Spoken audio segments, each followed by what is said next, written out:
আসসালামু আলাইকুম সুপ্রিয় দর্শক। মির্জা ফখরুল কি বাংলাদেশের পরবর্তী রাষ্ট্রপতি? এসব বিষয়ে একদম ক্লিয়ার হয়েছে। কেন ক্লিয়ার হয়েছে?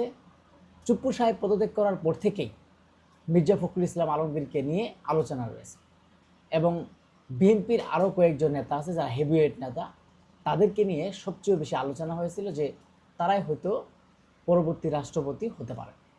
কিন্তু গতকাল মির্জা ফখরুলকে নিয়ে বেশি আলোচনা রয়েছিল এবং বিএনপি থেকে যে মনোনয়ন ফরম পূরণ করেছে, যে মনোনয়ন নিয়েছে, সেটা হচ্ছে মির্জা ফখরুল ইসলাম আলমগীর নাম। যে রাষ্ট্রপতি হিসেবে যে মনোনয়ন নির্বাচন কমিশনার থেকে নিয়েছে, সেটা কিন্তু মির্জা ফখরুল ইসলাম আলমগীরকে নিয়ে। কিন্তু তারপরে আমরা দেখলাম জামাত থেকে হয়েছে, যে জামাত থেকে 11 দলীয় জোট থেকে যে মনোনয়ন দাখিল করেছে, সেটা হচ্ছে কর্নেল অলি সাহেব।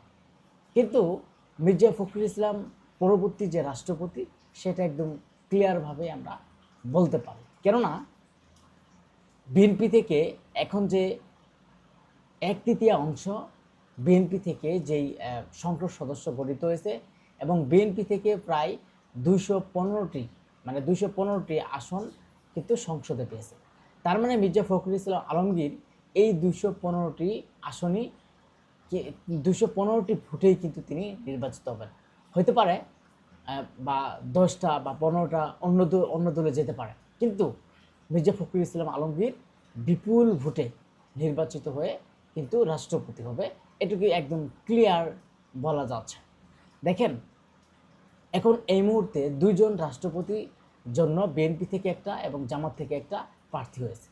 এবং বিএনপি থেকে তারা যেহেতু সংসদে 1/3 এবং তারা যখন এমপি তারা বেশি, কিন্তু সেই ক্ষেত্রে দেখা যায় বিএনপি থেকে যাকে সিলেক্ট করবে, বিএনপি থেকে যাকে চাবে, সেই কিন্তু পরবর্তী রাষ্ট্রপতি হতে পারবে। কিন্তু জামাতের মাত্র 70-75টা আসন নিয়ে তারা ইচ্ছা করলেও কিন্তু তারা সেই রাষ্ট্রপতি হতে পারবে না। যে কারণে আমরা একদম ক্লিয়ারভাবে বলতে পারি যে পরবর্তী রাষ্ট্রপতি হতে যাচ্ছে মির্জা ফখরুল ইসলাম আলমগীর।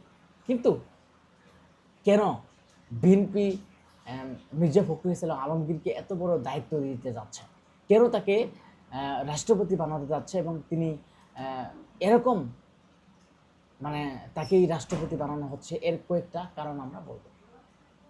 বিএনপি যখন ক্ষমতার বাইরে ছিল, আওয়ামী লীগ যখন ক্ষমতায় ছিল, তখন আমরা দেখেছি যে মির্জা ফখরুল ইসলাম আলমগীর কীভাবে মায়ের মতো স্নেহ ভালোবাসা দিয়ে নেতাকর্মীদেরকে আগলিয়ে রেখেছে এবং ছাত্র জনতা থেকে শুরু করে কৃষক এবং দলমত নির্বিশেষে সব মানুষই মির্জা ফখরুল ইসলাম আলমগীরের একটা বক্তব্য শোনার জন্য টিভির সামনে দাঁড়িয়েছিল ঘন্টার পর ঘন্টা।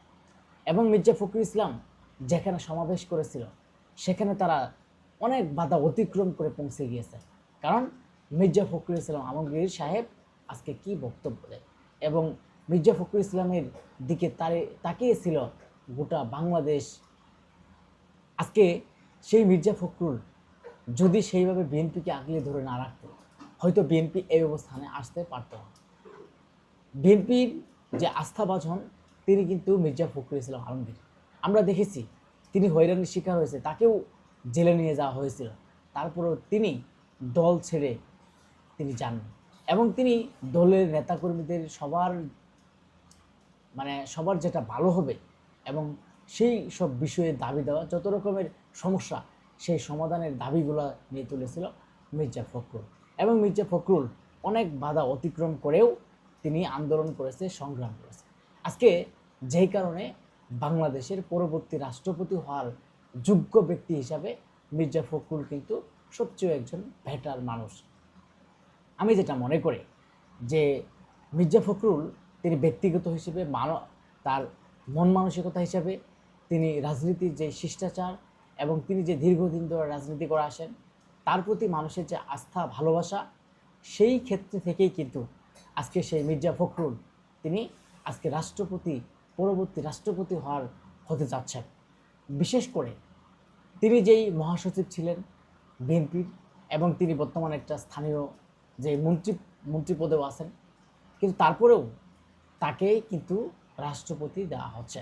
আর রাষ্ট্রপতি দেওয়ার মূল কারণটাই হচ্ছে যে তিনি যে এত নির্যাতিত নিপীড়িত, তিনি একজন মানুষ, তার মানে তিনি এই দলের জন্য যা কিছু করে গেছেন, তার যে তার কথা, তার যে স্মৃতি, এবং তিনি এই দলের জন্য যে ত্যাগ স্বীকার করেছেন, সেটা কিন্তু আসলেই কখনোই ভোলা যাবে না।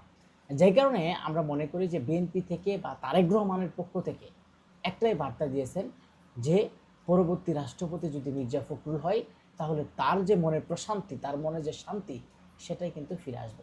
কেন আমি এই কথাটা বললাম?